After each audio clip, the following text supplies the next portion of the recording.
Page number 10 पर आ जाइए। इसमें देखिएगा what do you mean by double circulation. तो डबल सर्कुलेशन का क्या मतलब होता है देखिएगा।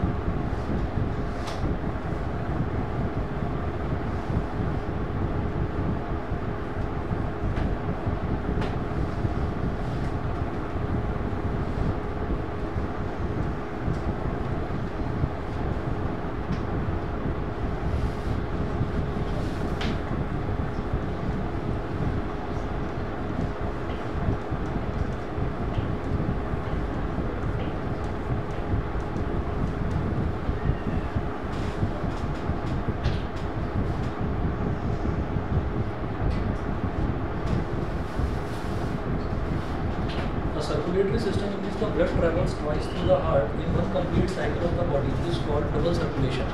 तो जहाँ पर एक ऐसा सर्कुलेटरी सिस्टम जहाँ पर ब्लड जो है वो हार्ट से 2 बार होकर गुजरे, पूरे के पूरे एक साइकिल में हार्ट से अगर ब्लड 2 बार होकर गुजरे तो उसको डबल सर्कुलेशन बोलते हैं।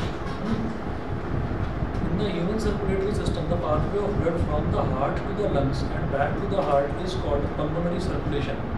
तो ह्यूमन सर्कुलेटरी सिस्टम जो ब्लड का सर्कुलेटरी सिस्टम होता है ह्यूमन बींग्स में, उसमें हम ये कहते हैं the pathway of blood from the heart to the lungs. तो जो एक रास्ता होता है ना ब्लड का, जिसमें वो हार्ट से लंग्स तक जाता है, जो ब्लड है जिसमें वो हार्ट से लंग्स तक जाता है। कैसे भाई, हार्ट में ब्लड आया, हार्ट से निकलकर ब्लड पूरी बॉडी में गया, पूरी बॉडी में से घुटकर वापस लंग्स में आया, ठीक है। तो ये वाला पार्ट और फिर लंग्स से वापस हार्ट में जाने वाला पार्ट, तो इस पार्ट को हम बोलते हैं पल्मोनरी सर्कुलेशन, ठीक है। The pathway of blood from the heart to the rest of the body. तो जहाँ पर जो ब्लड है वो हार्ट से निकलकर और बाकी पूरी बॉडी में सर्कुलेट होता है, उस वाले पाथ को हम सिस्टमिक सर्कुलेशन बोलते हैं। तो 2 तरीके के सर्कुलेशन हो गए, जिसमें हार्ट से लंग्स तक जाता है ब्लड और वापस लंग्स से हार्ट तक आता है, उसको बोलते हैं पल्मोनरी सर्कुलेशन। जिसमें हार्ट से बाकी की बॉडी में जाता है ब्लड और बाकी की बॉडी से वापस हार्ट में आता है, इसको सिस्टमिक सर्कुलेशन, ठीक है। तो पल्मोनरी सर्कुलेशन, सिस्टमिक सर्कुलेशन, तो 2 तरीके के सर्कुलेशन हो गए। इसमें इसी को हम बोलते हैं double circulation of the blood, और ह्यूमन बींग्स में डबल सर्कुलेशन ही होता है। फिर देखिएगा the animals such as mammals including human beings and birds have 4 chambered heart which consist of 2 atria and 2 ventricles. The animals such as mammals, तो जो animals होते हैं जैसे कि mammals, animals such as mammals including human beings, उसमें human beings भी include हो गए, ठीक है। And birds have 4 chambered hearts, और बर्ड्स में भी, एनिमल्स में जैसे कि मैमल्स हो गए या ह्यूमन बींग्स हो गए या बर्ड्स हो गए, इन सब में 4 चैम्बर्ड हार्ट्स होते हैं। 4 चैम्बर्ड हार्ट्स का मतलब एक हार्ट जिसमें 4 चैम्बर्स हो। तो 4 चैम्बर का मतलब क्या हो गया कि एक left atrium, left ventricle, right atrium, right ventricle, तो 4 चैम्बर बन गए। तो हम ये कहेंगे all the animals having 4 chambered hearts have double circulation in which the blood passes through the heart twice in one complete cycle of the body। तो जितने भी एनिमल्स होते हैं जिनमें डबल सर्कुलेशन होता है, इनकी बॉडी में डबल सर्कुलेशन होता है, तो हम ये कहेंगे कि वो जितने भी एनिमल्स हैं वो सारे के सारे 4 चैम्बर्ड हार्ट्स वाले ही होते हैं। तो 4 चैम्बर का हार्ट जिसमें भी होगा उसमें क्या होगा, डबल सर्कुलेशन होगा, ठीक है। उसके बाद बात करेंगे एम्फीबियंस की, केस ऑफ एम्फीबियंस। तो ये देखिए The animals such as amphibians and many reptiles are cold-blooded animals whose body temperature depends on the temperature in the environment, ठीक है। तो इनको the animals such as amphibians, तो amphibians को और बहुत सारे reptiles को, इनको सबको ना cold-blooded animals बोला जाता है। इसका मतलब क्या है? इसका मतलब ये है कि जैसे हम अगर ह्यूमन बींग से कंपेयर करके देखें हर एक चीज़, हर एक एनिमल, तो हम ये कहेंगे कि इनको कोल्ड ब्लडेड एनिमल्स इस वजह से बोला जाता है क्योंकि इनकी बॉडी का जो टेम्परेचर है वो बाहर के टेम्परेचर पर डिपेंड करता है। हमारी अगर बॉडी के टेम्परेचर की हम बात करें तो वो 98.3 या 98.4 डिग्री फ़ारेनहाइट होता है, ठीक है। नॉर्मल बॉडी टेम्परेचर जो होता है, जिसमें हम कहते हैं कि हाँ हमको फीवर नहीं हो रखा है, तो ये जो नॉर्मल बॉडी टेम्परेचर है 98.3 98.4 डिग्री फ़ारेनहाइट इतना होता है, ठीक है। तो ऐसा तो नहीं है कि गर्मियाँ हो गई तो ये 100 डिग्री फ़ारेनहाइट को क्रॉस कर गया, या सर्दियाँ हो गई तो ये 95 या 96 डिग्री फ़ारेनहाइट हो गया, ऐसा तो नहीं होता। तो क्या है कि हमारा जो बॉडी टेम्परेचर है वो मेंटेन रहता है, चाहे सर्दी हो चाहे गर्मी हो, ठीक है। हाँ इतना ज़रूर है कि इंडिकेशन हमको मिलने लगते हैं कि गर्मी में अगर हमारी बॉडी का टेम्परेचर बढ़ने लगता है तो हमारा मन करता है कि नहीं ये ज़्यादा कपड़े पहन रखे हैं, कपड़े ज़रा कम पहनो। सर्दियों में अगर हमको लगता है कि नहीं टेम्परेचर बॉडी का डाउन होता जा रहा है, तो आपको लगता है, आपको ठंड महसूस होने लगती है, तो आप 1-2 कपड़े एक्स्ट्रा पहन लेते हैं, ठीक है। तो ये जो चीज़ है ये हमारी बॉडी का जो टेम्परेचर है वो मेंटेन करने के लिए होता है। तो हमारी बॉडी का टेम्परेचर मेंटेन रहता है, लेकिन एम्फीबियंस में और रेप्टाइल्स में इनकी बॉडी का टेम्परेचर वेरी करता रहता है एक्सटर्नल टेम्परेचर के हिसाब से। एक्सटर्नल टेम्परेचर ज़्यादा है तो इनकी बॉडी का टेम्परेचर भी ज़्यादा हो गया, कम है तो इनकी बॉडी का टेम्परेचर भी कम हो गया, ठीक है ना। तो कपड़े भी नहीं होते इनके पास कि कपड़े वपड़े पहनकर ठंड लग रही है तो कपड़े पहन लिए, ठंड नहीं लग रही है तो पंखा चला लिया, है ना। तो ये ऑप्शन नहीं है। तो अब क्या है, they do not need energy to maintain their body temperature and hence their requirement of energy is less. तो उनको उनकी बॉडी का टेम्परेचर मेंटेन करने के लिए किसी भी तरीके की एनर्जी की ज़रूरत नहीं होती, तो इसलिए उनकी बॉडी का एनर्जी रिक्वायरमेंट वो कम होता है, क्योंकि बॉडी का टेम्परेचर मेंटेन करने के लिए भी एनर्जी की ज़रूरत होती है, उनको कम एनर्जी की ज़रूरत पड़ती है, ठीक है। The amphibians like frogs and reptiles like lizards have a three-chambered heart which consists of 2 atria and 1 ventricle. तो जो amphibians हैं जैसे कि frog हो गया और reptiles जैसे कि lizard, ठीक, have a three-chambered heart। तो इनका जो है ना, इनका 3-chambered heart होता है। इसमें क्या होता है, 2 एट्रिया होते हैं, मतलब लेफ्ट एट्रियम होगा, राइट एट्रियम होगा, लेकिन नीचे लेफ्ट वेंट्रिकल और राइट वेंट्रिकल ना होकर एक ही वेंट्रिकल होगा। तो इनका 3-chambered heart होता है। 3-chambered heart इनका होगा किसमें, एम्फीबियंस में और रेप्टाइल्स में, 3-chambered heart। The oxygenated and deoxygenated blood mix to some extent in amphibians and reptiles। तो एम्फीबियंस और रेप्टाइल्स के केस में जो ऑक्सीजनेटेड और डीऑक्सीजनेटेड ब्लड है वो थोड़ा बहुत मिक्स भी हो जाता है। ह्यूमन बींग्स में नहीं होता मिक्स, इनके केस में थोड़ा बहुत मिक्स हो जाता है। अच्छा जी, आगे चलते हैं। However, amphibians and reptiles also have a double circulation of blood। amphibians और reptiles में भी ब्लड का डबल सर्कुलेशन होता है, ठीक है। चलिए, इसके बाद देखिएगा, ये तो एम्फीबियंस का केस हो गया। उसके बाद बात करेंगे केस ऑफ फिश की। तो फिश की बात करते हैं। तो एम्फीबियंस कौन से हो गए, एम्फीबियंस का मतलब ये हो गया कि वो वाले एनिमल्स हो गए जो ज़मीन पर भी रह सकते हैं और पानी में भी रह सकते हैं, ठीक है। अब फिश की बात करेंगे, फिश ज़मीन पर नहीं रह सकती, उसको पानी में ही रहना पड़ेगा, तो पानी में ही रह सकती है। The fish has a 2-chambered heart which consists of 1 atrium and 1 ventricle। तो भाई 4-chambered heart में दोबारा से रिवाइज करवा देता हूँ। 4-chambered heart जो है वो किस में होता है, वो बर्ड्स में होगा, मैमल्स में होगा, और मैमल्स में ह्यूमन बींग्स में होगा, ह्यूमन बींग्स में होगा 4-chambered heart। उसमें डबल सर्कुलेशन फॉलो होता है। जिनका भी 4-chambered heart है उनकी बॉडी में जो सर्कुलेशन होता है, blood circulation, that is called double circulation. Heart से लंग्स तक ब्लड का जाना और लंग्स से वापस हार्ट तक जो है ब्लड का आना, this is called pulmonary circulation. Heart से बाकी की बॉडी में ब्लड का जाना और बाकी की बॉडी से वापस हार्ट में आना, this is called systemic circulation. तो एक हो गया पल्मोनरी सर्कुलेशन, एक हो गया सिस्टमिक सर्कुलेशन, 2 तरीके की सर्कुलेशन हो गए, that's why this is called double circulation. उसके बाद बात करेंगे एम्फीबियंस की। तो एम्फीबियंस के केस में जो है, एम्फीबियंस के केस में जो हार्ट, जो ये हार्ट है वो हार्ट 3-chambered हार्ट होता है। 2 एट्रिया होते हैं, लेफ्ट एट्रियम, राइट एट्रियम, और वेंट्रिकल सिंगल होता है। तो जब वेंट्रिकल सिंगल है तो इसका मतलब ऑक्सीजनेटेड और डीऑक्सीजनेटेड ब्लड थोड़ा बहुत up to some extent mix up भी हो जाता है इसमें, ठीक है। एक और इम्पॉर्टेंट चीज़ एम्फीबियंस की, कि they are cold blooded animals, यानी कि उनकी बॉडी का जो टेम्परेचर है वो एक्सटर्नल टेम्परेचर पर डिपेंड करता है। बाहर का टेम्परेचर ज़्यादा तो उनकी बॉडी का टेम्परेचर भी ज़्यादा हो जाता है, बाहर का टेम्परेचर कम तो उनकी बॉडी का टेम्परेचर भी कम हो जाता है, ठीक है। That's why they are called cold blooded animals, ठीक है। बॉडी वैसे ही रिएक्ट करेगी जैसा एक्सटर्नल टेम्परेचर होगा, ठीक है। इसलिए उनकी बॉडी का एनर्जी रिक्वायरमेंट कम होता है, क्योंकि उन्हें उस एक्स्ट्रा एनर्जी की ज़रूरत ही नहीं पड़ती। जो एनर्जी बॉडी के टेम्परेचर को मेंटेन करने के लिए जिस एनर्जी की ज़रूरत पड़ती है वो एनर्जी उनको चाहिए ही होती है, इसलिए their energy requirement is less. अब आ जाते हैं नेक्स्ट केस में, केस ऑफ फिश। फिश के केस में जो हार्ट है, हार्ट में कितने चैम्बर होते हैं, उसका 2-chambered का ही हार्ट होता है, 2-chambered heart. The fish has a 2-chambered heart which consist of 1 atrium and 1 ventricle. तो भाई एक ही एट्रियम होता है और एक ही वेंट्रिकल होता है, यानी कि 2 चैम्बर होते हैं बस। The fish does not have lungs. तो फिश के पास लंग्स नहीं होते, उसके पास गिल्स होते हैं बस। It has gills to oxygenate blood. तो उसके पास जो है गिल्स होते हैं और गिल्स में ही ब्लड का ऑक्सीजनेशन होता है। ऑक्सीजनेशन का मतलब क्या है कि ब्लड में ऑक्सीजन का मिक्सअप होना, ठीक है, this is called oxygenation. Oxygenation कहाँ होता है, गिल्स में होता है। In a fish the heart pumps deoxygenated blood to the gills. तो फिश के केस में जो हार्ट है, फिश के केस में जो हार्ट है वो डीऑक्सीजनेटेड ब्लड को गिल्स तक पहुंचाता है, ठीक है।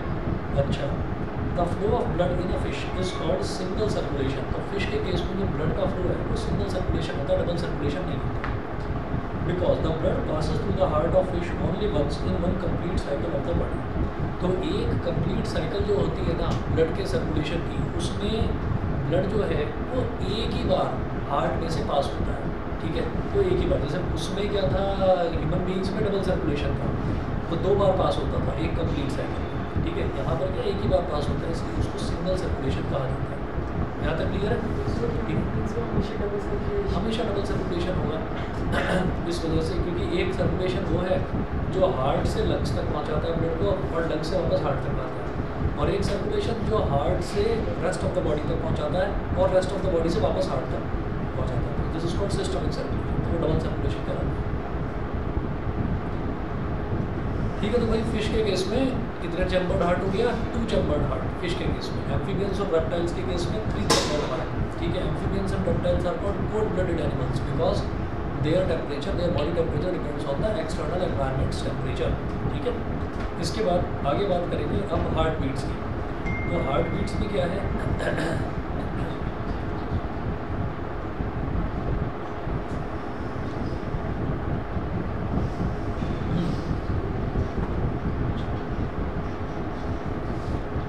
अब देखिए हार्ट बीट्स में है one complete contraction and relaxation of the heart is called a heart beat. तो हार्ट का एक कंप्लीट कॉन्ट्रैक्शन, एक बार हार्ट का कॉन्ट्रैक्ट हो जाना और फिर उसका एक्सपेंड हो जाना, इसको, इस पूरी एक साइकिल को, हार्ट का कॉन्ट्रैक्ट होना, एक्सपेंड होना, इस साइकिल को हम एक हार्ट बीट बोलते हैं, सिंगल हार्ट बीट, ठीक है। Is called a heart beat. The heart usually beats about 70 to 72 times in a minute when we are resting.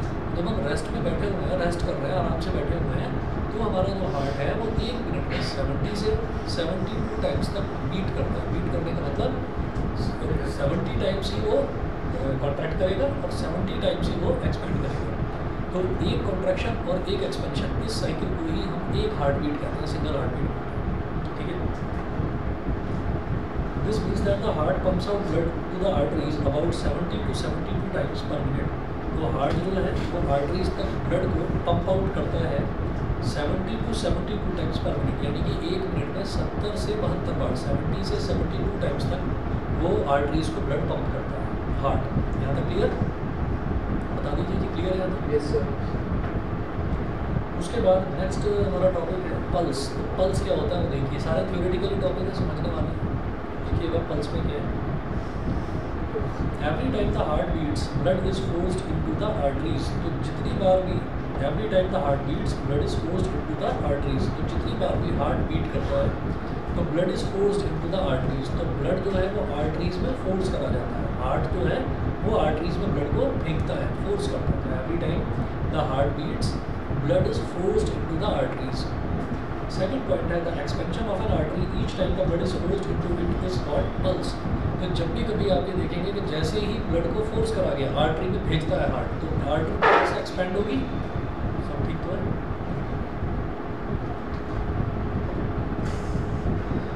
क्या हो गया? अरे क्या हो गया? तबीयत ठीक है? हाँ, जुकाम हो गया तो भाई फिर इसमें इतना आन बंद करने की क्या जरूरत है? ठीक है, सबको होता है। हाँ हाँ, छींक भी बहुत तेज आई है। तो तुम ठंडा पानी तो नहीं पीते? ठंडा पानी तो नहीं पीते? ठंडा पानी मत पियो भाई, आजकल जुकाम बहुत चल रहा है।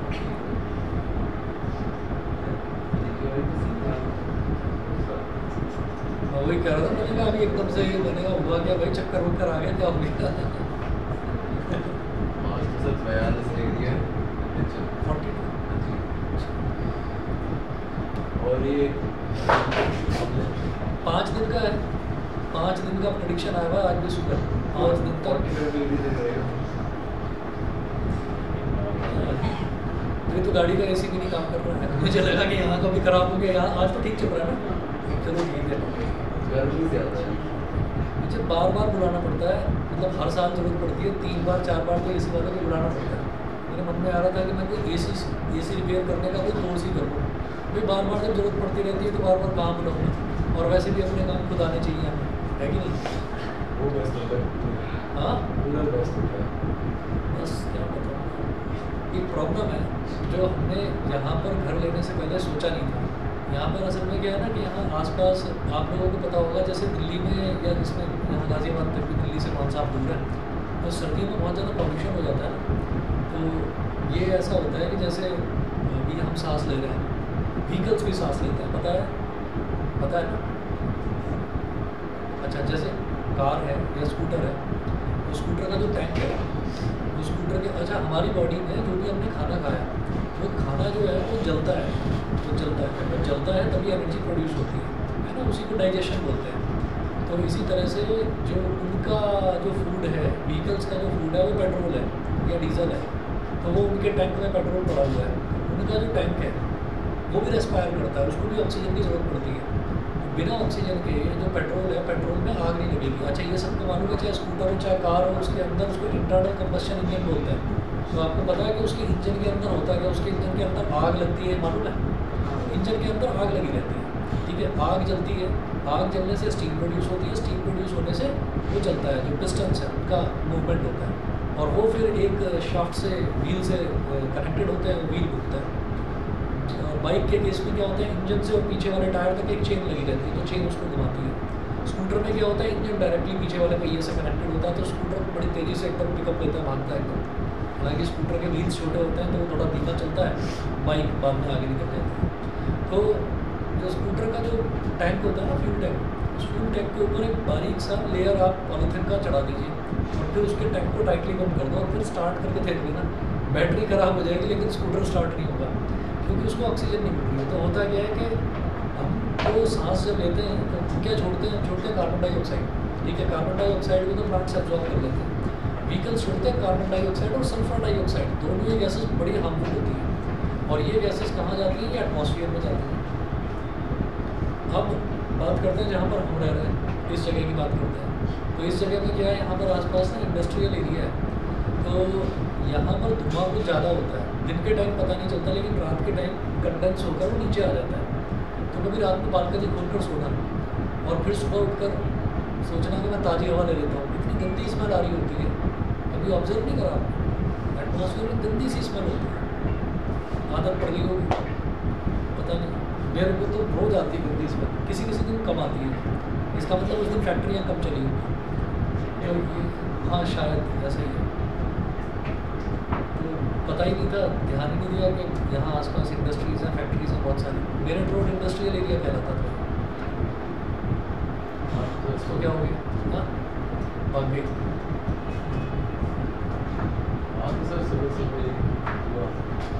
तो क्या चीज़, धुआं सा रहता है, मतलब अगर आप दिखता नहीं है, ढंग से नहीं दिखाई देता, धुआं हमारे कुछ रहता है बिल्कुल।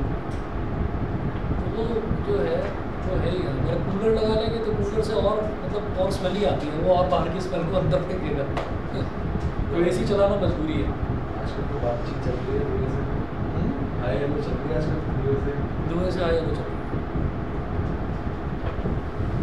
चलो जी, तो अब बात करते हैं हम पल्स की। तो पल्स को देखने के लिए कभी कभी आपने नोटिस करा होगा कि जैसे हमने ये देखा कि थर्मामीटर से चेक कर रहे हैं, तो थर्मामीटर से तो फीवर का पता नहीं चल रहा है, तो डॉक्टर ने कई बार इस जगह, ये लेफ्ट वाला जो हाथ है, इस पर यहाँ पर 2 उंगलियाँ रखकर और महसूस करते हैं। तो आप भी करके देखिए, तो आपको हल्का हल्का सा ऐसा लगेगा जैसे कि कोई एक नर्व है और वो नर्व हल्का हल्का सा बीच बीच में एक्सपैंड कर रही है, ठीक है, क्या हुआ नहीं पता चल रहा, मतलब पल्स ही नहीं है तुम्हारे अंदर, कैसी बात है। हाँ, तो अब आप ये देखिए, since the heart beats about 70 to 72 times per minute, therefore the pulse rate of an adult person while resting is 70 to 72 times per minute। तो हार्ट भी क्योंकि 1 मिनट में 70 से 72 टाइम्स तक बीट करता है, तो इसीलिए पल्स भी जो उठती हुई बार बार दिखाई देगी, 1 मिनट में 70 से 72 टाइम्स जो भी पल्स भी मूव करती हुई नजर आएगी। यहाँ तक क्लियर है? अब बात करते हैं दूसरी चीज़ की, ब्लड प्रेशर। ब्लड प्रेशर सुना होगा आपने, ब्लड प्रेशर सुना होगा, घर में बाबा दादी, बाबा या दादी में से जनरली ओल्ड एज में आकर ब्लड प्रेशर की एक प्रॉब्लम हो जाती है, कॉमन सी प्रॉब्लम। तो क्या होता है, the pressure at which blood is pumped around the body by the heart is called blood pressure. तो जो हमारा हार्ट है वो ब्लड को पंप कर रहा है बार बार, तो पंप कर रहा है तो पर्टिकुलर प्रेशर पर पंप कर रहा है ना, तो वो जो पर्टिकुलर प्रेशर होता है उसी को बोलते हैं ब्लड प्रेशर। जो बोलते बोलते बीच में खांसी उठ रही है ना, ये यही है जो इसको रखा है जुकाम। तो मेरे को 1 महीने से हो रखा है और जुकाम हो गया ठीक, ये बीच बीच में खांसी आती है। हाँ, उसका रीज़न यही है कि जो सर्दियों का बता रहा हूँ ना, कि सर्दियों में प्रदूषण होता है, सर्दियों में तो वो ऑब्जर्व किया जाता है, अभी दिखाई दे रहा है, अभी दिखाई दे रहा है। आप सुबह के टाइम कहीं भी जाकर देखो, बिल्डिंग को देखो, आप पूरी बिल्डिंग आपको क्लियर नहीं दिखाई देगी, वो भी एक्चुअली बारिश की ज़रूरत है। तुम तो ठीक हो, तुम कैसे सर पकड़ कर बैठ गए? कोई बात नहीं, सब ठीक हो जाएगा। अब धीरे धीरे देखो प्लांट्स भी लगाए हैं जगह जगह काफ़ी, है ना, धीरे धीरे ये भी बड़े होंगे तो सब ठीक हो जाएगा। ब्लड प्रेशर आर्टिफिशियल रेन भी डेंजरस है, आर्टिफिशियल रेन भी डेंजरस है, और दुबई में देख लिया ना, जरूरत थी उनको बस, मतलब वो सूख गया था बस। 10-15 साल में क्या करते हैं वो पूरे दुबई के सारे प्लांट्स और मिट्टी सब चेंज कर देते हैं। पैसा इतना है उनके पास, ताकि हरियाली बनी रहे वहाँ पर। पक्षी लेकर आए हैं, अलग अलग देशों से पक्षी लेकर आए हैं और उनको घोंसला बनाया है पेड़ों के ऊपर, ताकि हरियाली बनी रहे वहाँ पर। तो करते तो हैं वो, गवर्नमेंट काफ़ी करती है, साफ करती है, काफ़ी पोल्यूशन कुछ नहीं है। हाँ।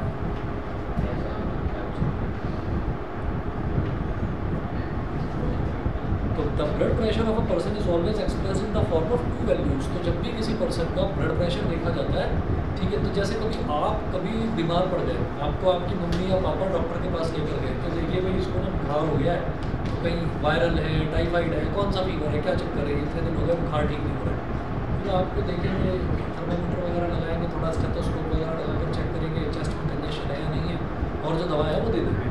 लेकिन अगर कभी मम्मी पापा के साथ जाना हुआ और मम्मी को या पापा को तबीयत ख़राब हुई हो, तो वो क्या करते हैं, वो उनका ब्लड प्रेशर भी चेक करते हैं, क्योंकि उनकी एज ज़्यादा है। तो जब ज़्यादा एज हो जाती है तो ये देखा जाता है कि भाई ब्लड प्रेशर में कुछ प्रॉब्लम तो नहीं है।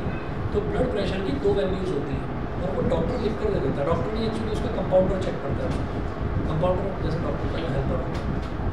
तो वो क्या करते हैं, एक तो होता है सिस्टोलिक प्रेशर और एक होता है डायस्टोलिक प्रेशर। सिस्टोलिक और डायस्टोलिक प्रेशर 2 तरीके के प्रेशर होते हैं। The phase of the heart beat when the heart contracts and pumps the blood into arteries is called systole. The phase of the heartbeat, तो हार्टबीट का वो phase, जब heart contract होता है, तो जब हार्ट कॉन्ट्रैक्ट होता है यानी कि दबता है, जब हार्ट दबता है तो दबेगा तो वो ब्लड को बाहर फेंकेगा। जब ब्लड को बाहर फेंकेगा तो बहुत हाई प्रेशर के साथ में ब्लड को बाहर फेंकेगा। तो ब्लड को जब वो हाई प्रेशर के साथ बाहर फेंकता है तो उस फेज को बोला जाता है सिस्टोल, और उस प्रेशर को बोला जाता है सिस्टोलिक प्रेशर। ठीक है, वो होता है अपर वैल्यू, जो ब्लड प्रेशर की अपर वैल्यू। ऐसे ही the phase of the heart beat when the heart relaxes और एक्सपैंड्स, जब हार्ट रिलैक्स करता है यानी कि एक्सपैंड करता है, एक्सपैंड यानी कि जब बाहर से वेन्स के थ्रू ब्लड उसके अंदर आता है, तो उस फेज को क्या कहते हैं, उस फेज को कहते हैं डायस्टोल, वो होता है डायस्टोलिक प्रेशर। तो जो अपर ब्लड प्रेशर होता है that is called systolic pressure. Systolic pressure normal human being में, अगर कोई बीमार नहीं है, हेल्दी मैन है या हेल्दी वुमन है, तो अगर उसका अपर प्रेशर देखा जाता है वो होता है 120 millimetre of Hg। Millimetre of Hg क्या है, 11th क्लास में करेंगे, अभी जरूरत नहीं है उसको। ठीक है, प्रेशर मेजर करने की ऐसा यूनिट है मिलीमीटर ऑफ Hg, मतलब मरकरी का कॉलम कितना ऊपर गया और कितना नीचे गया। तो 120 होता है अपर वैल्यू, और जो 80 होती है वो होती है लोअर वैल्यू। ठीक है, तो जी इतना करिए। और ये मैंने आपको इसमें लाइव प्रोसेस में अभी तक जो नोट्स भेजे हैं, ये मैंने आपको ट्रांसपोर्टेशन तक के भेजे हैं। ठीक है, तो एक्सक्रीशन वाला अभी मैंने ना दूसरे बैच में कराया ना आपके यहाँ पर, तो अभी यहाँ वाला जो है सिर्फ इतना कर लीजिए, और अगला टॉपिक अगर आप कहें तो फिर मैं रिफ्रैक्शन करा देता हूँ स्टार्ट लाइट वाले चैप्टर का रिफ्रैक्शन करा देता हूँ। तो 2 मिनट वेट करिए, बस अभी आ रहा हूँ, फिर करते हैं।